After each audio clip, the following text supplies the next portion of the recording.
Minu selja taga on Eesti esimene sõjaajaloo huvilistele mõeldud mess, kus on väljas esimese maailmasõja, teise maailmasõja, aga ka palju varasemate sajandite militaarvarustus. Pärnu kollektsionääride messil Historia Estonia oli võimalik näidata oma varandust, osta ja müüa.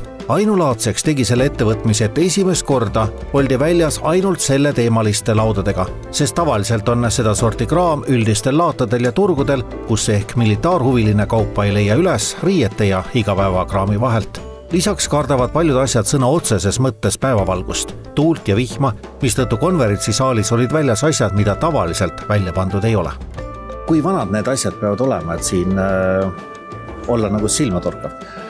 No enam-vähem see kollektsionäärite lugu läheb nagu teisest ilmasõjast ja siis läheb nagu vanemaks ja vanimad asjad, mis seal on Luristani möögat, mis on 1200 enne Kristust, et täiesti sellelt vahelt meil on asjad. Et endal mul on enamus asjadest on nagu 1600, 1700, 1800 lugu.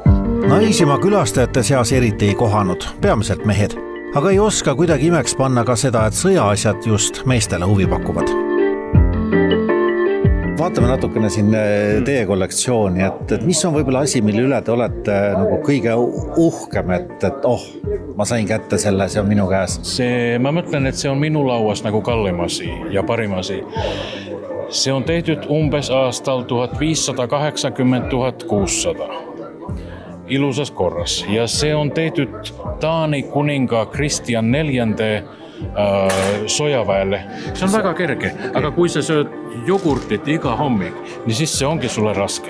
Aga kui sa sööd midagi, et sa saad powerit... Kui sa oled ikkagi kuninga valvurus või just valvur, siis sa oled harjud sellise asjaga. See ei ole nagu 1,5 kilo ehkida ringi. Ja, et see ei ole jogurtimehe asi.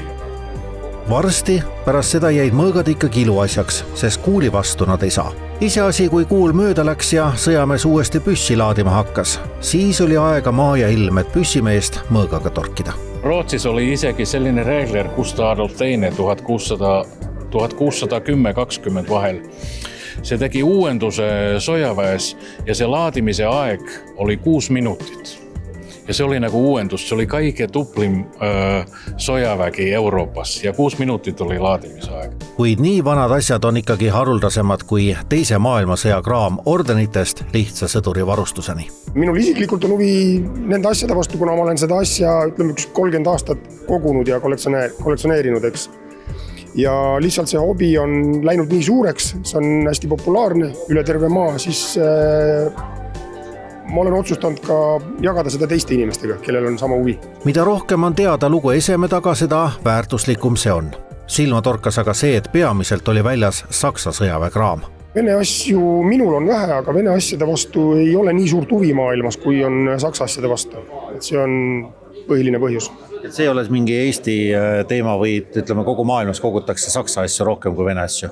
Jaa, kindlasti. Vene asjad on populaarsed ja Vene asju kogutakse põhiliselt ainult Venemaal. Et mujal maailmas on huvilisi, aga mitte nii palju kui Saksa asjade vastu. Sellised messid on aga ka spetsialistidega kohtumise paik. Siin minu käes on üks nuga, Fabergé karbis. Omanik ei tahtnud kaameras ennast näidata, aga see on jõudnud siia Eestisse ühelt Moskva täikalt. Ja nüüd on küsimus, kas see on päris Fabergé nuga või ei ole.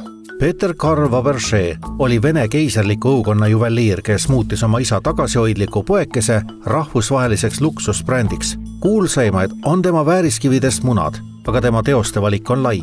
Minu käes olev nuga maksab umbes 1000 eurot. Kui see on originaal, asja uurib asjatundja. Ma ütleks nii, et ma ei tahaks seda osta, et see oleks päris Fabergé. Selgus, et kuigi ehisdetail võib olla päris, on kogu asi hiljem kokku pandud ja originaalist kokkuvõttes asi kaugel.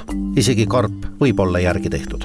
Aga kui palju on selles valdkonnas sellist pettust, et näiteks see mõõk 1850 Itaaliast, aga siis tuleb välja, et tegelikult on eelmine nädal tehtud kuskil sepa poolt, et kui palju seda on? Seda on hästi palju, seda on müntides, seda on militaarias, seda on iga asi, mis maksab raha, iga asi, mis kogutaks nagu kunsti, seda feigitaks. Ma ei taha sellist messi teha, mis nagu huijataks inimesi, et proovitaks müüa mingi feigit ja mingi kehvad asjad, et põhimõtteliselt kõik asjad, mis siin peaks olema, need peaks olema originaalid või kui sul on makett või mingi asi, niin siis sa ütled klientile. Seega ma proovisin pähe päriselt seda kiivrit, mida kandis mõni sõdur 400 aastat tagasi.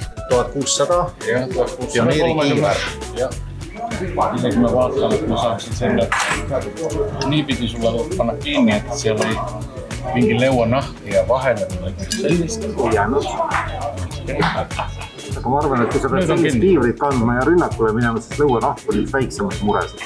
Aga kuidas saavad sellised asjad olla eraomandis? Ettekujutus oleks, et need peaksid olema muuseumis klaasi taga.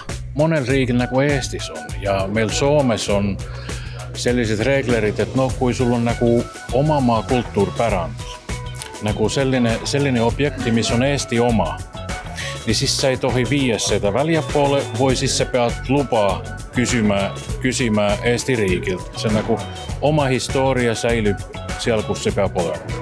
Nii et kuna see on kuskil Taanis tehtud, Prantsusmaal liigub, siis te võite seda vabalt käia Eestis. Aga kui see oleks näiteks, ma ei tea, lembitu mõõk, siis Eestist välja viia ei tohiks? Ei tohiks, ja. Kui see on nüüd, kui me oleks teadlik, et see on Haapsalu lossis ollut ja keegi kuningavalvuri mööka, niin siis seda ei tohiks viia Eestist välja. Kõikidel asjadel peavad olema dokumendid korras ning toll pidevalt kontrollib, kas üle piiri liikuv kaup on ikka seaduslik. Ostjate seas on tihti samas riiklikud muuseumid, kes leiavad, et ehkki seaduse järgi ei pea asi kuuluma riigile, on tegu väärtusliku ajalooga, mis peaks olema muuseumis. Kellaga selliste asjade vastu huvi peaks silmad hoidma lahti, sest selliseid messe toimub tihti või ollakse sarnaste lettidega väljas mõnel laadal. Ka on paljudel tõsistel kollektsionääridel kas püsivad või ajutised näitused, kus eriline kraam väljas.